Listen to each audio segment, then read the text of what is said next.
In today's episode, all that over a couple jugs of water. It's not 9 a.m. yet. You would like to cancel? Let me set that up for you. So let's get started. All that over a couple jugs of water. Not my story, but my dad's from a couple years back. My dad was a dentist for just over 40 years in a small tight-knit neighborhood tucked in a big city. He's no saint, but over the years he built up a reputation as a trusted professional who genuinely cared about doing good work.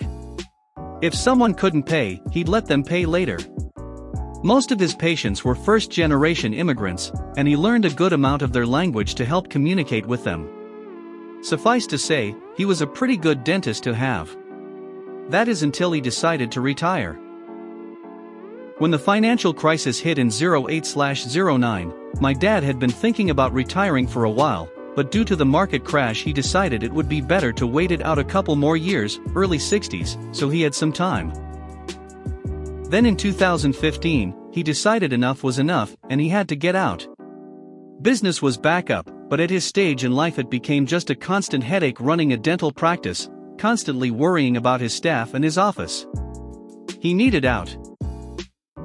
Glossing over a whole saga of him sorting through the process of actually selling his business, around early 2016, he was able to strike a deal with a dental corporation to buy out his practice. Dental corporations seem to be the new age of dentistry, replacing individually owned practices with multiple offices, referring patients within the corporate structure. A bit sneaky, but it's business. These corporations pull a lot more shady stuff, but the offer they made my dad was a standard: we're buying everything and paying in full, then you work for us for 3 months and you're done. Easy, right? Day 1 of my dad's 3-month finale, and things aren't looking great. They place this new office manager called Sheila, who seems like she's never managed anything more than her iPhone. My dad, having managed his business for 40+ years, starts asking if she's going to do X, Y or Z, and all he gets in response is, "You're the dentist, I'm the manager. Don't you have teeth to look at?" Hoping that his office doesn't have to fall apart while he's still there, my dad asks his hygienists/front desk staff to go through the regular orders and such, even if the manager forgets. This keeps them afloat for a while. Then, one by one, the staff are beginning to be retrained. Sheila brings in new booking software even she doesn't know how to use, and the front desk can't figure it out.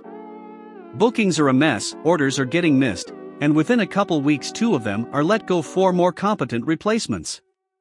My dad is not happy. The staff weren't perfect, but they were from the neighborhood, and were also part of the reason why the patients came to his office. Soon after they fired one of the hygienists for being late for a 3rd time, which leaves only 1 left. All these staff are being replaced by people personally vetted by Sheila. Of course they aren't familiar with the patients or the office, and things are going downhill fast. All the while, Sheila's barking orders at him, power tripping, thinking she's got him by the balls. They haven't found a replacement dentist yet, so they plan on bringing in dentist from a nearby office to fill in the day after he leaves, so no proper transition. Without another dentist, the only person who knows all the little quirks in the office is my dad, and the hygienist, to a degree. At this point, my dad doesn't even care about the office. There was no way his patients would been taken care of here, so better for them to get started on finding somewhere better. It was my dad's last day that Sheila finally slipped. There were no patients booked for the afternoon, so my dad was planning on leaving the office early and getting a head start on his retirement. Sheila had other plans. She asked my dad, as one of her employees, to pick up some water for the operatory equipment, among other supplies that my dad usually had his assistants pick up. In my dad's head, this was a big middle finger to his long career as a dentist, and in that moment something in his head clicked. He asked Sheila just to clarify, "You want me to get water, right?" Sheila was a bit confused, thinking he was being stupid, and replied, Yes. Water? In a bottle? You've been doing this for how long and you've never bought water?" To which my dad replied, "Well, I'm just the dentist, and you're the office manager." Not wanting to risk breaching his contract or the sale of his office, my dad slipped my hygienist the order list, had her buy a bunch of jugs of water, with other supplies, which she drove back to the office for him to bring inside, and started his beautiful journey of retirement. Little did Sheila know, operatory equipment is pretty delicate stuff, and for 40 years my dad has clearly instructed his staff to buy distilled water, as regular old water has a hefty amount of minerals which seriously damages dental equipment. According to the hygienist, the entire office went to a screeching halt since all the equipment was malfunctioning, and it took a week for Sheila and the new dentist to even figure out what was wrong. They had electricians come in before calling a service guy for the equipment, which makes no sense. They were already bleeding patients since none of them trusted the new management, and a week of cancellations was essentially a death sentence when it came to the regulars. The hygienist quit a couple weeks from the abuse she was getting from the new staff, but it took a surprising 9 months for the office to close for good. I double-checked Sheila's LinkedIn profile, and she got promoted to dental assistant at another one of the corporation's offices. As for my dad, he was pretty bummed to see the whole thing crash and burn, but he was happy to help Sheila land a new job. It's not 9 a.m. yet. I worked for a small startup for the first few years of my career. My boss, CEO, seemed to be still grasping object permanence, as he had a hard time wrapping his head around people working when he could not physically see them doing so. But he was getting better over time. Business hours were 9 to 6. But all of our work could be done from home, and we had an office in Australia that some people communicated directly with, and tight release schedules sometimes meant long nights followed by late starts. So the informal policy tended to be as long as you were in the office by 10, and not leaving before 5, you didn't need to explain yourself, and anything beyond that was fine as long as you gave someone a heads up, especially if you were managed by the CEO, who was too busy to pay close attention to people's exact arrivals and departures and frequently away from the office himself speaking at various events. Enter our new VP, a 30-something milquetoast MBA type. Unlike the CEO, he was not too busy to pay attention to arrivals and departures, and told the CEO that obviously the lazy employees were taking advantage. The CEO, who again was sort of inclined this direction himself, sends out an email one Friday saying that from this point forward, people needed to be in the office every day by 9, and they needed permission from their manager to leave before 6.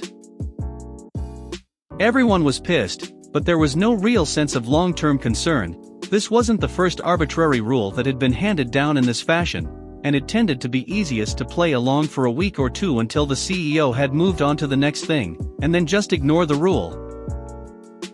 But the next Monday, when I showed up at 8:50, 2 of my co-workers were sitting on the stairs to the unoccupied next floor, just talking and playing Candy Crush.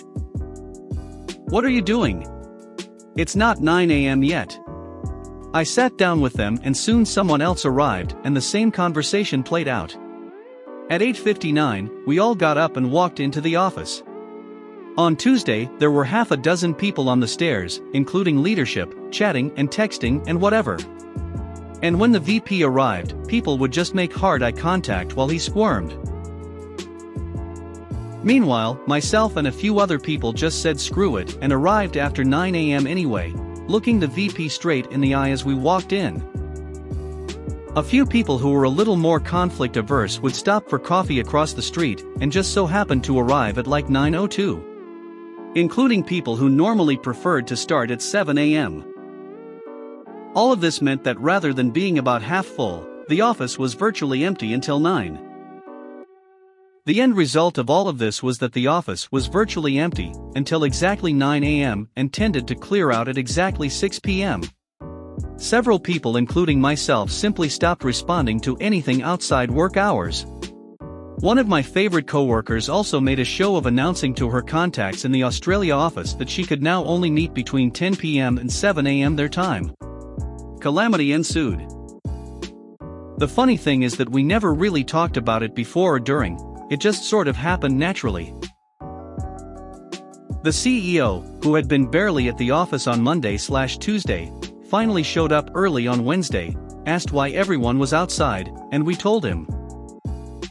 He opened his mouth to protest that no, that wasn't what he meant, realized what was happening, and made a strategic retreat. The policy was formally retracted 2 days later. We never discussed it again, and it was the beginning of a very messy fall from grace for the VP. You would like to cancel? Let me set that up for you. Not my story, but my mother's, and not even necessarily a singular story, but just an event that plays out from time to time. On to the pseudo story. My mother works for a large telecom company, and, while she technically works in the customer service sector of the company, she is far higher on the ladder than that. If you're getting communication from my mother or her team, either the company screwed up, or, more likely, you done goofed. We're talking cease and desist letters, or simply hard lockdown on credits to your account due to abuse. Many of the people she talks to have not paid their bill in months or even years, because they continuously call in and shop for a rep to give them credits, through either a sob story of a lie or verbal abuse. For those unaware, standard customer service agent is graded on retention. To have a customer cancel under you is a big deal, so if a caller even mentions cancel, then many agents will bend over backwards to appease them, regardless of merit. My mother has no such metric. I'm sure you can see where this is going. A fair few calls go as follows. Mother. And due to the behavior and history on your account, you are no longer eligible to receive any credits without a review from department, and the credits applied on date will be reversed. You bill of amount will be due on date. Customer, what?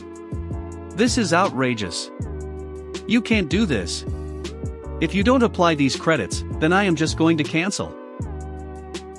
Mother, some pause in typing later.